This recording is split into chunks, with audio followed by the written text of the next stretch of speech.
ये आकाशवाणी रायपुर है। प्रादेशिक समाचार बुलेटिन के साथ मैं विभाष कुमार झा।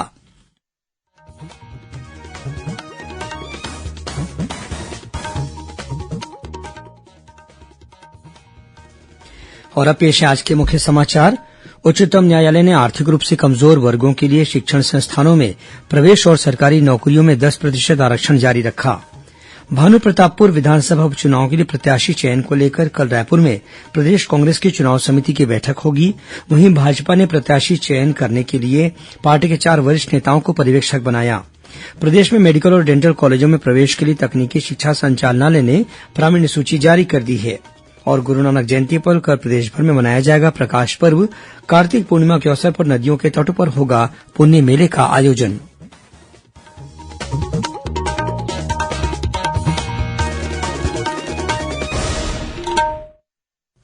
अब समाचार विस्तार से। देश में आर्थिक आधार पर आरक्षण आगे भी जारी रहेगा।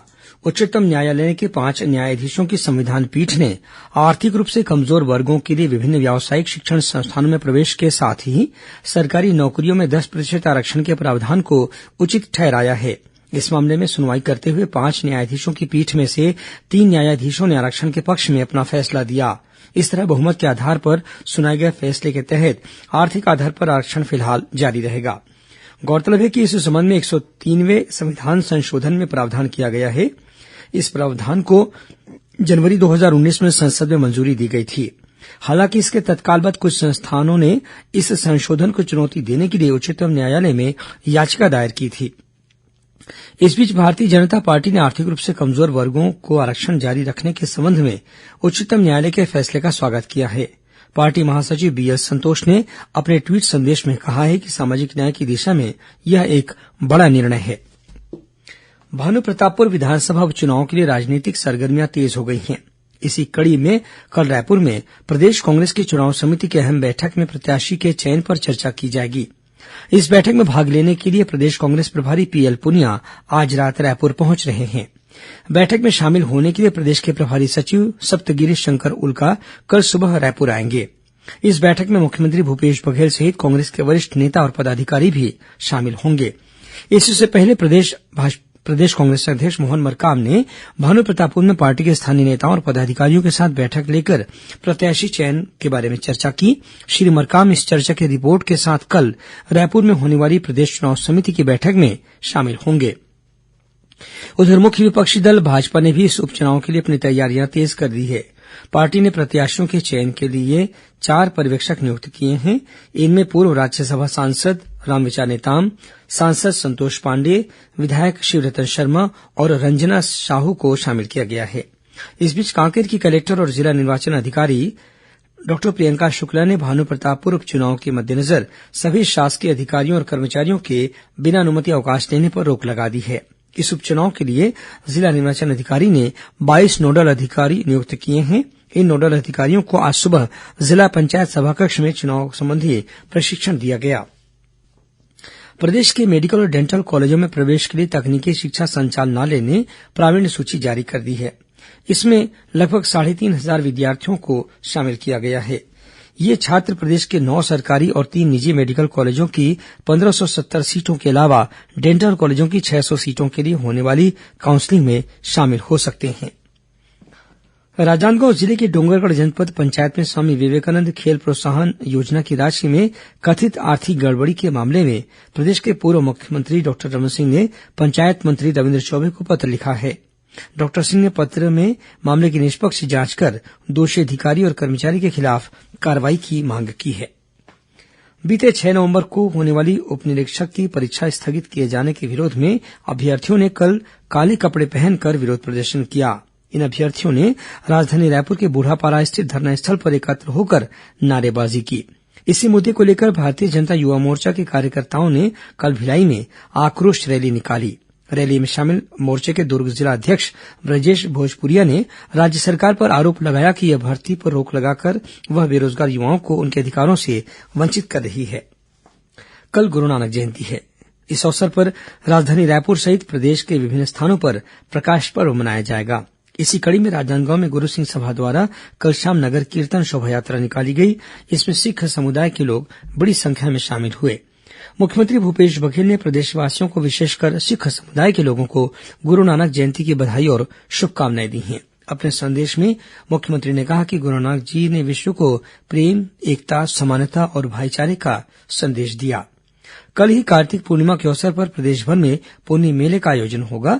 प्रदेश के विभिन्न नदियों के किनारे पर कार्तिक पूर्णिमा के दिन स्नान की भी परंपरा है। मुख्यमंत्री ने कार्तिक पूर्णिमा के अवसर पर प्रदेशवासियों को बधाई और शुभकामनाएं दी हैं। मान्यता है कि इस दिन पवित्र नदियों, सरोवरों में स्नान, दीपदान, हवन और यज्ञ करने से पुण्य लाभ होता है। प्रादेशिक समाचार आप आकाशवाणी रायपुर से सुन रहे हैं। छत्तीसगढ़ की खबरों से है आपका वास्ता और खबरों की विश्वसनीयता से है हमारा वास्ता। आकाशवाणी समाचार रायपुर के प्रादेशिक समाचार बुलेटिन के साथ ही हमारे समसामयिक कार्यक्रम आप रेडियो के अलावा अपने मोबाइल पर भी सुन सकते हैं। आकाशवाणी समाचार फेसबुक, ट्विटर और यूट्यूब पर भी उपलब्ध है। हमारा Facebook page Chhattisgarh news on AIR, Twitter handle CGAIR news और हमारा यूट्यूब चैनल है छत्तीसगढ़ AIR न्यूज। तो अब रेडियो के साथ ही आपके मोबाइल के जरिए भी हम पहुंच रहे हैं आप तक। छत्तीसगढ़ की हर खबर के लिए सुनते रहिए आकाशवाणी समाचार। और अब आगे बढ़ते हैं बाकी के समाचारों की ओर। बीते 24 घंटों के दौरान प्रदेश के अलग अलग स्थानों पर हुए सड़क हादसों में 11 लोगों की मौत हो गई, वहीं 4 लोग घायल हो गए हैं। गौरेला पेंड्रा मरवाही जिले के पेंड्रा इलाके में बीती रात एक दुर्घटना में 3 युवकों की मौके पर ही मौत हो गई। ये तीनों युवक एक ही मोटरसाइकिल पर सवार होकर जा रहे थे। इसी दौरान उनकी मोटरसाइकिल सड़क किनारे खड़े कंटेनर से टकरा गई। वहीं रायगढ़ जिले के नवापाली इलाके में 2 मोटरसाइकिलों की टक्कर में 2 युवकों की मौत हो गई। इस दुर्घटना में 2 अन्य युवक गंभीर रूप से घायल हो गए हैं, जिन्हें रायगढ़ के जिला अस्पताल में भर्ती कराया गया है। उधर कोंडागांव जिले के कोरेगांव इलाके में मोटरसाइकिल की ट्रक से टक्कर हो गई। इस हादसे में मोटरसाइकिल सवार एक युवक की घटनास्थल पर ही मौत हो गई। वहीं एक अन्य युवक ने इलाज के दौरान अस्पताल में दम तोड़ दिया। इसी जिले के केशकाल इलाके में एक ट्रक ने मोटरसाइकिल सवार महिला को टक्कर मार दी, जिससे महिला की मौके पर ही मौत हो गई। पुलिस ने ट्रक चालक को गिरफ्तार कर लिया है। इसी तरह रायपुर बिलासपुर राष्ट्रीय राजमार्ग पर मुंगेली जिले के जुनवानी इलाके में कार की टक्कर से मोटरसाइकिल सवार एक युवक की मौके पर ही मौत हो गई। वहीं एक अन्य युवक गंभीर रूप से घायल हो गया। इस हादसे में कार चालक भी घायल हो गया। वहीं जांजगीर चांपा जिले के डड़ई गांव में एक अज्ञात वाहन ने मोटरसाइकिल सवार को टक्कर मार दी। इससे मोटरसाइकिल सवार युवक की मौके पर ही मौत हो गई। उधर भरतपुर मनेन्द्रगढ़ जिले के इमली गोलाई गांव में ट्रक और मोटरसाइकिल की टक्कर में दोपहिया सवार एक व्यक्ति की मौके पर ही मौत हो गई। पुलिस ने ट्रक चालक को गिरफ्तार कर लिया है। दुर्ग जिला ओलंपिक संघ का खेल महोत्सव आज से इस्पात नगरी भिलाई में शुरू हो गया है। इस आयोजन के पहले दिन आज खेलो भिलाई मैराथन का आयोजन किया गया। भिलाई के सेक्टर 1 के क्रिकेट मैदान से शुरू हुए इस मैराथन दौड़ में खिलाड़ियों और जनप्रतिनिधियों के साथ ही विभिन्न संस्थाओं के पदाधिकारियों ने भी बढ़ चढ़कर हिस्सा लिया। प्रमुख मार्गों से गुजरने के बाद यह दौड़ शहीद पार्क परिसर में संपन्न हुई। भिलाई के महापौर नीरज पॉल ने बताया कि 14 नवंबर तक चलने वाले ओलंपिक खेल महोत्सव के अंतर्गत 40 खेल स्पर्धाओं में दुर्ग जिले के 5,500 से अधिक खिलाड़ी अपनी प्रतिभा का प्रदर्शन करेंगे। इसमें एथलेटिक्स, तैराकी, कुश्ती, तीरंदाजी, टेनिस, वॉलीबॉल, फुटबॉल और बास्केटबॉल सहित विभिन्न खेलों के मुकाबले होंगे। महोत्सव के अंतिम दिन सभी खेलों के विजेता खिलाड़ियों को पुरस्कार वितरित किए जाएंगे। रायपुर में आयोजित 15वीं राज्य स्तरीय रोलर स्केटिंग प्रतियोगिता कल संपन्न हो गई। स्कूल शिक्षा मंत्री डॉक्टर प्रेमसाय सिंह टेकाम ने इस प्रतियोगिता के विजेता खिलाड़ियों को पुरस्कार वितरित किए। इस मौके पर श्री टेकाम ने कहा कि प्रदेश में रोलर स्केटिंग को और बढ़ावा देने के लिए रायपुर के अलावा दुर्ग, भिलाई और बिलासपुर में नए स्केटिंग मैदानों का निर्माण जल्द कराया जाएगा। इस राज्य स्तरीय प्रतियोगिता में श्रेष्ठ प्रदर्शन करने वाले खिलाड़ियों को आगामी 11 से 22 दिसंबर तक बेंगलुरु में होने वाली राष्ट्रीय प्रतियोगिता में छत्तीसगढ़ की टीम में शामिल किया जाएगा।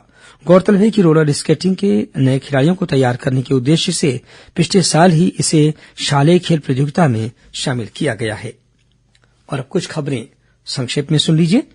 मुख्यमंत्री भूपेश बघेल कल 8 नवंबर को मुख्यमंत्री निवास कार्यालय में गोधन न्याय योजना के करीब 5 करोड़ रुपए की राशि हितग्राहियों के बैंक खातों में ऑनलाइन जमा कराएंगे। प्रदेश कांग्रेस के पूर्व अध्यक्ष और पार्टी के वरिष्ठ नेता रहे शहीद नंदकुमार पटेल की जयंती कल प्रदेश भर में मनाई जाएगी।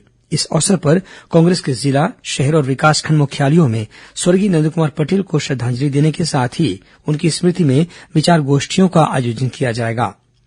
कवर्धा स्थित पूनाराम निषाद मात्स्यिकी महाविद्यालय में बीएफएससी पाठ्यक्रम में प्रवेश की काउंसलिंग के लिए ऑनलाइन पंजीयन की अंतिम तिथि 18 नवंबर है। छत्तीसगढ़ सशस्त्र बल के 38वें सत्र का दीक्षांत परेड समारोह आज जगदलपुर के लालबाग स्थित पुलिस प्रशिक्षण शाला में संपन्न हुआ। इसमें 40 नव आरक्षक शामिल हुए। कोंडागांव जिले में पशुओं के सघन टीकाकरण का अभियान आज से शुरू हो गया है। इस अभियान के दौरान जिले में करीब 3,33,000 पंजीकृत पशुओं का टीकाकरण किया जाना है। अंबिकापुर के सैनिक स्कूल में प्रवेश के लिए अगले वर्ष 8 जनवरी को राष्ट्रीय परीक्षा एजेंसी द्वारा परीक्षा ली जाएगी। इसके लिए 30 नवंबर तक ऑनलाइन आवेदन आमंत्रित किए गए हैं। युवा कांग्रेस की प्रदेश कार्यकारिणी की पहली बैठक कल रायपुर स्थित राजीव भवन में आयोजित की जाएगी और राजनांदगांव जिले के चिचोला इलाके में पुलिस ने एक आरोपी को 3600 नग प्रतिबंधित नशीली दवाओं के साथ गिरफ्तार किया है। यह आरोपी दुर्ग जिले के मरोदा का निवासी है। पुलिस के अनुसार आरोपी द्वारा ग्रामीण क्षेत्रों में नशीली दवाएं बेचने का प्रयास किया जा रहा था। अंत में मुख्य समाचार एक बार फिर। उच्चतम न्यायालय ने आर्थिक रूप से कमजोर वर्गों के लिए शिक्षण संस्थानों में प्रवेश और सरकारी नौकरियों में 10% आरक्षण जारी रखा। भानुप्रतापपुर विधानसभा उपचुनाव के लिए प्रत्याशी चयन को लेकर कल रायपुर में प्रदेश कांग्रेस की चुनाव समिति की बैठक होगी। वहीं भाजपा ने प्रत्याशी का चयन करने के लिए पार्टी के 4 वरिष्ठ नेताओं को पर्यवेक्षक बनाया। प्रदेश में मेडिकल और डेंटल कॉलेजों में प्रवेश के लिए तकनीकी शिक्षा संचालनालय ने प्रावीण्य सूची जारी कर दी है और गुरु नानक जयंती पर कल प्रदेश भर में मनाया जाएगा प्रकाश पर्व। कार्तिक पूर्णिमा के अवसर पर नदियों के तट पर होगा पुण्य मेले का आयोजन। इसी के साथ प्रादेशिक समाचार बुलेटिन समाप्त हुआ। नमस्कार।